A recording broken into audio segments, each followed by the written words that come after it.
Sa dami ng umuusbong ngayon na AI-generated apps at features, marami sa atin ang nakikisabay sa paggamit ng mga ito. Marami rin talagang benefits at gamit ang AI, pero madalas ay hindi natin nakikita ang mga negatibong epekto at posibleng panganib na dala nito. Isa na nga sa nauuso ngayon online ay yung tinatawag na deepfakes. I am not Morgan Freeman, and what you see is not real. Well, at least in contemporary terms, it is not.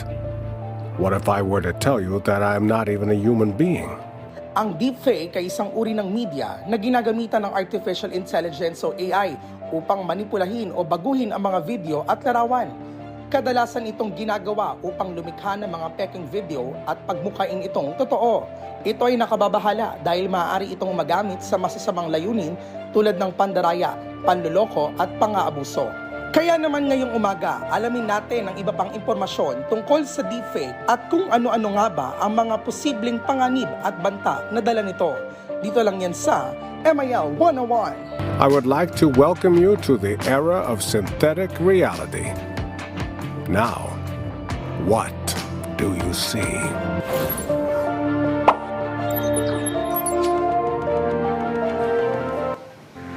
Since usapang AI ulit tayo, makakapanayam muli natin live dito si Sir Dominic Ligot, ang founder and director ng Data Ethics PH para pag-usapan itong deepfakes. Good morning, Doc, and welcome back to Rise and Shine Pilipinas.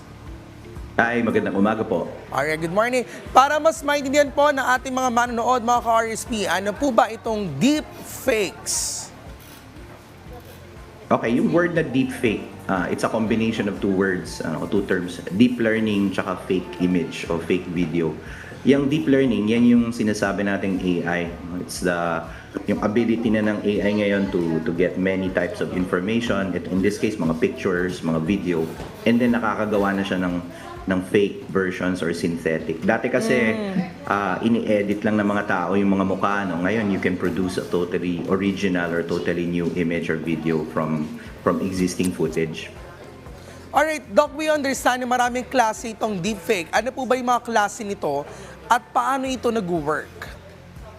Well, basically, isipin nyo, kahit anong media, from video to images, ngayon pati boses, nagagaya na ng artificial intelligence. And originally, I don't know if people know this, actually nagsimula ang deepfake research in the creative field, no? Mga tinatawag nating CGI yan dati, no? Sa mga movies, no? Ginagamit yan to alter portions of the video minsan kasama talaga siya sa production ng isang video to alter it.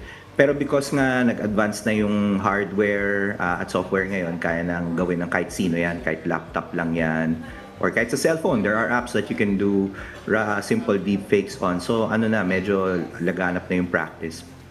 Alright, on the lighter side po, ano po ba yung karaniwang gamit ng deepfake? Paano ito nakakatulong sa society? Well, yung good parts there, obviously it's for creative purposes. So, ginagamit yan in media, multimedia, in advertising. It can be used to retouch mga video. Kaya may konting error na kailangan ayusin. Para siyang Photoshop, basically. Yeah. Pero this time, yung level ng quality talagang pinong-pino. And it's very hard to detect. Actually, most of photos, even online, yung tipong pinalitan talaga yung itsura ng ating mga ka-RSP, yung kanilang Facebook profile photos.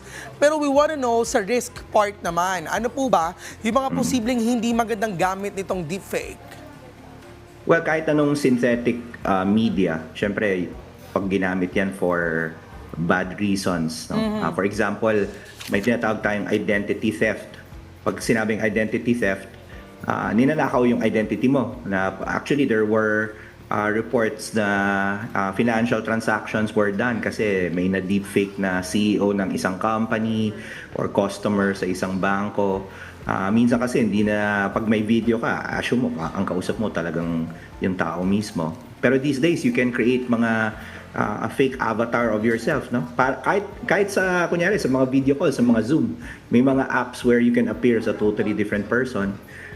Again, yung original purpose was something creative, pero yun na nga, pwede siyang gamitin for identity theft tsaka forgery. Doc, legal po ba itong deepfakes or may mga batas ba tayo na maaaring ma-violate sa pag-practice nito? Well, yung paggamit ng AI, hindi naman yan bawal. No? I think the question is, ano ba yung intent, tsaka ano yung outcome na nangyari. So, kunyari, if you use it for illegal purposes, pwede kang in violation of the Data Privacy Act. Kasi basically, ginagamit mo yung likeness ng isang tao. That's biometric information for na walang authorization. And if you do something, kunyari, gumawa ka ng financial fraud, ninakawan mo isang tao or may naloko ka, then you can be held liable under the Cybercrime Prevention Act and other laws. Ayun, so nasa content pala yung execution ng paggamit ng AI or deepfake. Well, Doc, ano ba yung mga methods o signs na pwede nating tandaan para madali nating ma-recognize itong deepfake? Well, originally, nung unang lumabas yung mga deepfake, parang medyo halata mo na siya eh. You know, kunyari, nagsasalita siya pero hindi nakasync yung lips, no? But more and more, as more time passes, paganda ng paganda, it will come to a point, in some cases, hindi mo na talaga mahalata kung totoo yung kausap mo. Dati, meron din mga telltale signs na parang hindi nagbiblink yung tao. Kasi yung movement ng mata dati mahirap i-fake. Ngayon, huling-huli na yan, no? So, for me, every time I'm asked this question, yung best, for me, the best way to tell is tingnan mo ano yung sinasabi, ano yung message. For example, recently may mga journalists na dinipfake para magbenta ng mga kung ano-anong mga items o mga investment scam. Hindi naman pwedeng mangyari yon. Journalists would never sell anything. Or kung merong, kunyari, may breaking news, pero pag tinignan mo yung content, parang may ina-attacking reputation yung yung content na yan. So usually yung tatlo political, hard selling, at saka reputational attack. Yan yung tatlong common uses ng mga ganyan eh. Doc, paano natin malalabanan ng deepfakes ngayon patuloy yung pag-usbong ng ganitong gawain? Well, ang first thing dyan is, number one, dapat mas critical tayo sa mga napapanood natin. Hindi porke nakita mo on TV or on YouTube or wherever, maniniwala ka. So, critical thinking, importante.